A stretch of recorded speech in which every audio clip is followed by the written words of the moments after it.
On the national news this hour from BGI Television, first the headlines. Why I removed subsidy on petrol, Tinubu. FG has fulfilled 90% of agreement with Labour, Minister. Tinubu orders to attend Yoruba Security Summit in Ile-Ife.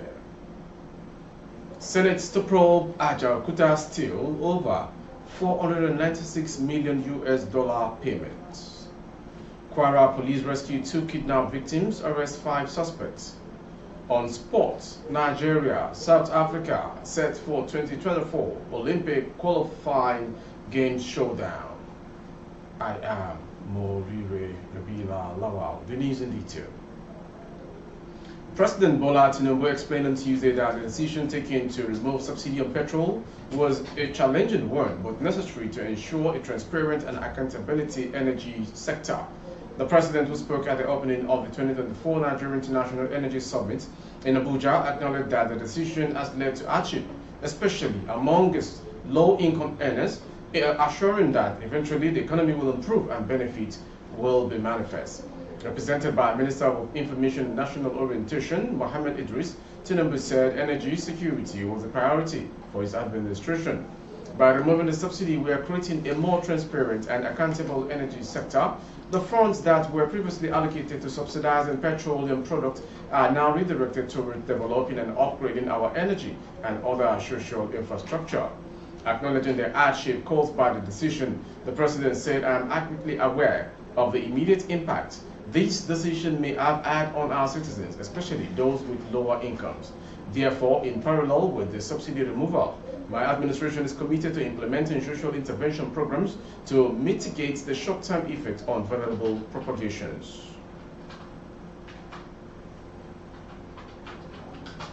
Labour Minister Nkiruka Onyejiocha says the federal government has achieved about 90% of the agreement it had with the organized labor last October.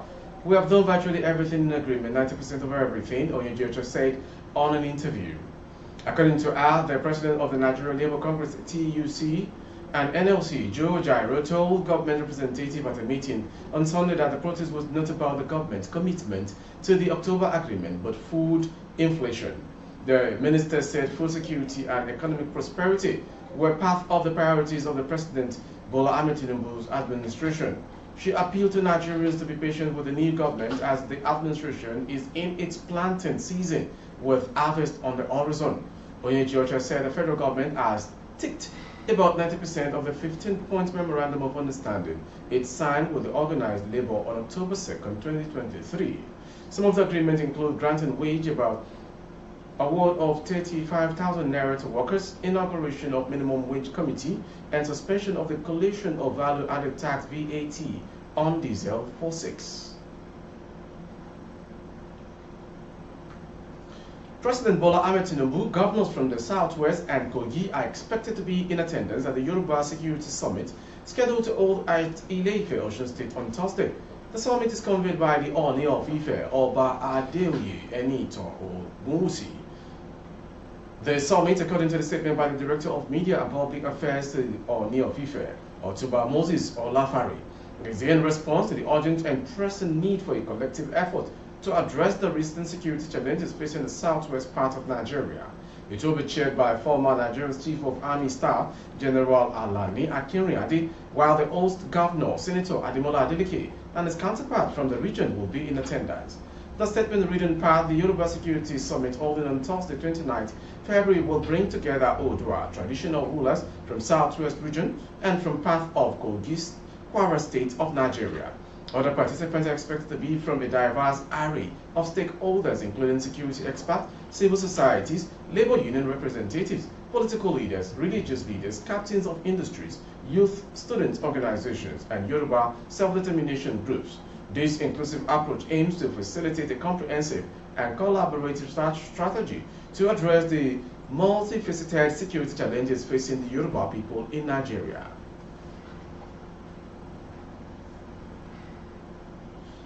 The Senate on Tuesday resolved to probe the affairs of Ajaokuta Steel Company Limited and the National Ore Mining Company in Kogi State from 2008 till date. It planned to unravel the mystery behind the payment of 496 million US dollar allegedly made by Mr. Pramod Mittal, the chairman of the Global Infrastructure Holdings Limited, by the federal government in September 2022 as settlement over contractual disputes. It also resolved to investigate the circumstances that led to the reconcession of Neocom, even when the initial concession agreement was validity terminated by the Yar'Adua administration with a positive review by the International Chamber of Commerce, London.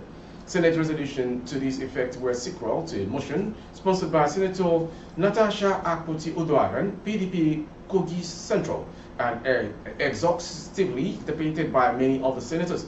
She said that Jakarta Steel Company Limited and the National Iron Ore Mining Company located in Kogi State were established sometime in the late 70s by the federal government with the potential to put Nigeria on the path of technological and industrial advancement and establish the country as one of the leading exporters of steel products in the world.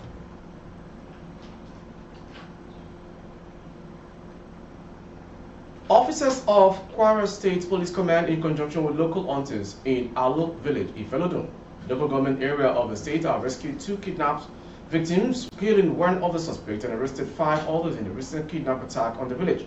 The suspects in police custody include Ibrahim Mohazu Tati, Asimi Salisu 25, Aminu Alaka 25, Aminu Temino 20, and Zakaria Al Suleiman 20. Information reliably gathered that during the brazen attack by the kidnappers on the camp of Alaaji Taufio Fuleni in Alo Village, Ifelodun, LGA, on Saturday evening, 3 persons were initially abducted and taken to an unknown destination. It was further gathered that though one of the victims escaped, prompt intervention of the police and support of local hunters led to the rescue of 2 other victims and arrest of suspects, during which one of them was killed. Ammunition recovered from the suspect include 2 fabricated locally made guns, 12 7.62 mm AK-47 live ammunition, 8 expanded 7.62 mm AK-47 ammunition, 1 empty magazine, 1 cutlass, and several plugs. According to the spokesperson of the command, Ejire Adetung Adeyemi, who confirmed the incident in a statement made available to journalists in Ilorin. To the next story. The Nigeria Labour Congress on Tuesday night suspended its 2-day protest all over the country. The Labour, in a communique at the end of its National Executive Council meeting, said the objective of the protests were achieved on the first day of the demonstration. Consequently, NEC in session resolved as follows to suspend strict action for the second day of the protest, having achieved overwhelming success. Thus, attained the key objective of the 2-day protest on the first day. The communique partly read: Nigeria is battling rising inflation, food inflation, forest crisis, economic hardship, and high cost of living, occasioned by the removal of fuel subsidy, attracting protests in parts of the country. The presidency had engaged labor leaders in the last-minute talk on Monday night, but the meeting ended in a stalemate as the NLC insisted the protest was going to hold.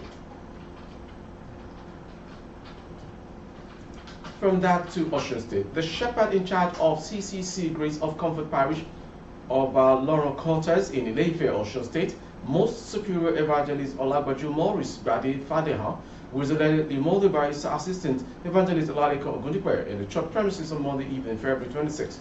According to a report, the assistant had a conflict with the suspect, and these degenerated into a fight. After the close of their service on Monday evening, the suspect allegedly did the act, staff had causing him to die on the spot.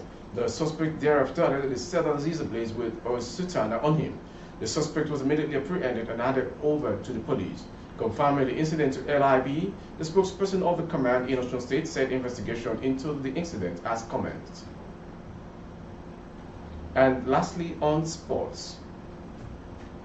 Nigeria is poised to face off against South Africa for a place at the 2024 Olympic Games women's football event. The stage is set after South Africa dominated Tanzania with a convincing 4-0 victory over 2 legs, earning them the opportunity to clash with the formidable rivals Nigeria in the final round slated for April. On the other hand, Rani Wadram's squad secured their place in the next round by narrowly defeating Cameroon 1-0 over 2 legs. Looking ahead to the game, Falcons midfielder Deborah Abiodun expressed confidence, assuring fans that the team will be ready for the challenging match ahead. We would not take our opponent for granted. We would follow our coach's instruction and follow how he wants us to play. I am sure by God's grace and with the support of every Nigerian out there, we would overcome South Africa. Of course, they are a strong side. Every team is strong. Football is developing in every country, so we are not underrating anybody. We hope to qualify against South Africa, she said. With the sport news, we've come to the end of today's national news. Before we go, some headlines. Why I removed subsidy on petrol, Tinubu? FG has fulfilled 90% agreement with Labour. Minister. Tinubu orders to attend Yoruba Security Summit in Ile-Ife. On sport, Nigeria-South Africa set for 2024 Olympic Games qualifiers showdown. For update of our broadcast on YouTube, our handle is Bagede Imo Television. Kindly subscribe and click on the notification bell selected from all to access all of our broadcasts. On Facebook, Bagede Imo with Alawide Adebayo. Please like and follow the page. Thank you for watching. I am Moriri Regular Lawa.